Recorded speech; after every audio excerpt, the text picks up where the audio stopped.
नमस्कार मित्रों, मैं हूं डॉक्टर सुखीराम रावत और आप देख रहे हैं हमारे चैनल का वीडियो भाग 54। इसका टॉपिक है प्राचीन काल में सिंध के जाट राज्य। ये वीडियो शुरू करें उससे पहले मैं अपने दर्शकों और श्रोताओं से एक अपील करना चाहता हूं कि इस वीडियो में सिंध जाट के राज्यों का वर्णन करने का उद्देश्य तथा अन्य वीडियोज़ में भी जाटों का वर्णन करने का उद्देश्य हमारा किसी अन्य जाति को ऊंचा या नीचा दिखाने का नहीं है, बल्कि जाटों का जो भारतीय इतिहास में सांस्कृतिक, राजनीतिक और आर्थिक योगदान रहा है उसको प्रकट करना है और सबके सामने लाना है। इस वीडियो का मुख्य मकसद है यही, और बल्कि हम तो ये चाहते हैं कि सभी जातियों का अपना स्वतंत्र इतिहास होना चाहिए। उन्होंने भारतीय इतिहास में क्या योगदान दिया उनका सभी का इतिहास होना चाहिए, समवेत इतिहास होना चाहिए सभी जातियों का। तो उससे पूरे भारत का एक निष्पक्ष और प्रामाणिक इतिहास लोगों को मिल सकता है। भारतीय ग्रंथों में जाटों को शूद्र, वृषल, व्रात्य, उत्सेधजीवी यानी लुटेरा, डाकू आदि संज्ञाओं से संबोधित करके एक योद्धा कौम जाट के साथ जो अन्याय किया गया है उसे लोगों के सामने प्रस्तुत किया जाना चाहिए। ये हमारा दृष्टिकोण है।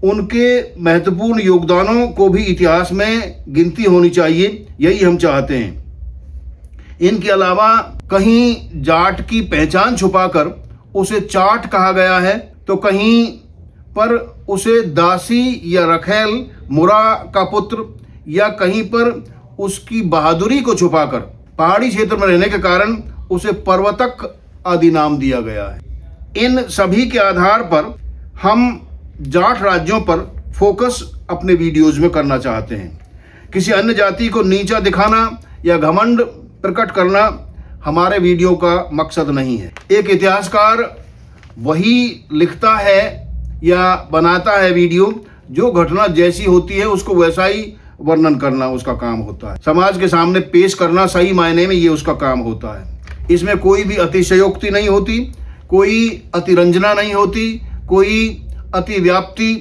अव्याप्ति या अल्प व्याप्ति भी नहीं होती। उसके वर्णन बिल्कुल निष्पक्ष होते हैं और ऐसा ही हमने भी इन प्रयासों में प्रयास किया है। इन वीडियोज में हमारा यही प्रयास रहा है।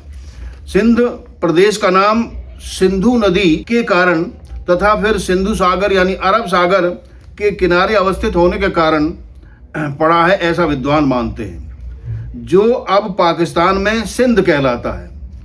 पाकिस्तान बनने से पहले और अफगानिस्तान बनने से पहले ये समस्त पश्चिमोत्तर क्षेत्र भारतवर्ष के ही अंग थे। महाभारत काल में सिंधु नाम की एक जाति भी थी।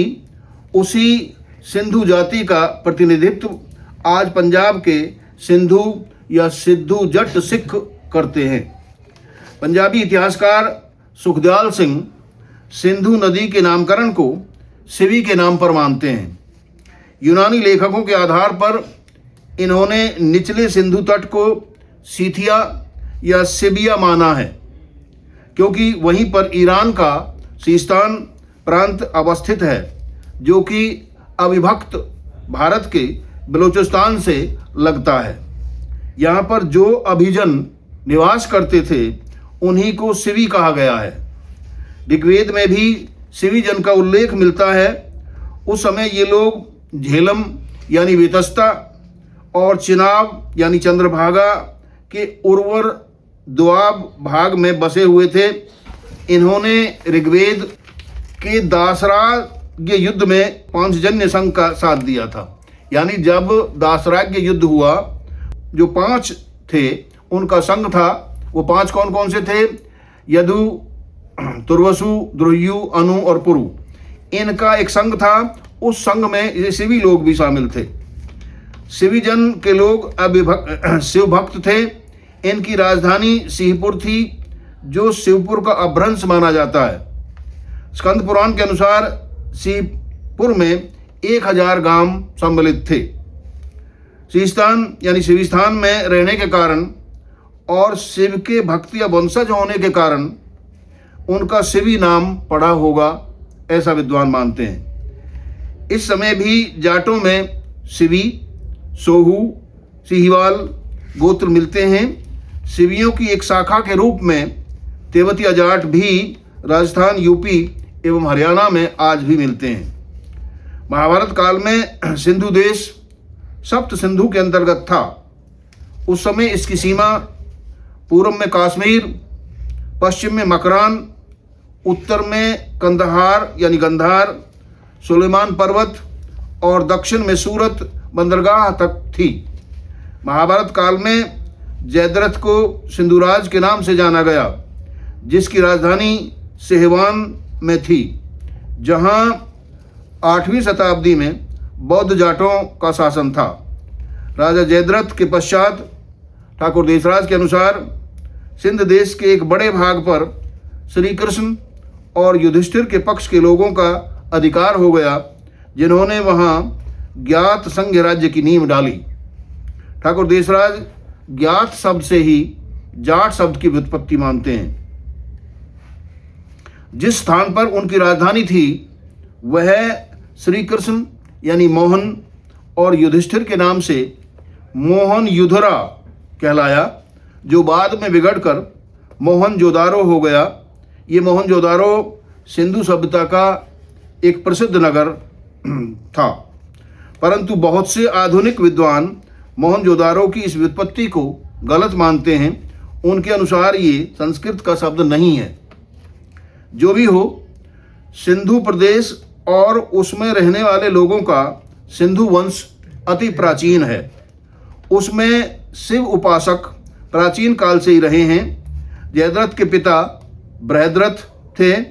महाभारत में शिव का उपासक बताया गया है इनको, या यूँ कहिए कि सिंधु वंश शिवी जाति का ही एक अंग है। नंदी बैल की मूर्ति और आराधक यानी आराधना करने वाले की मूर्ति जो मोहनजोदारो में मिली है, वह सिंधु लोगों की उन्नति और सभ्यता का नमूना है। सिंधु लिपि भी एलाम और क्रीट में मिलती जुलती बताई गई है, यानी यहाँ की जो लिपि है वो भी एलाम और क्रीट जगहों से मिलती जुलती बताई गई है। सिकंदर के समय में सिंध के ऊपर वाले भाग में सौद्रायन, मसूरकर्ण और मुचुकर्ण जनपद थे, जिनकी राजधानी अलौर थी, जिसका समीकरण पंजाब के रोड़ी से किया जाता है। ये जातियां सिकंदर से बड़ी वीरतापूर्वक लड़ी थीं, परंतु अंत में हार गई।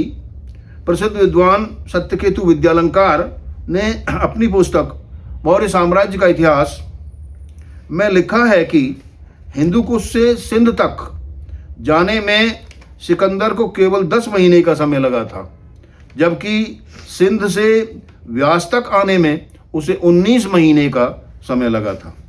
इसका कारण था कि सिंध के लोगों ने सिकंदर से पग पग पर लोहा लिया था। ये लड़ाइयाँ उसे जाटों और मेडों या मेदों के भिन्न भिन्न वंशों से लड़नी पड़ी थी, और जाट सम्राट पोरस के साथ तो बराबरी का युद्ध होने के कारण सिकंदर को उसे बहुत से क्षेत्र उपहार में देने पड़े थे।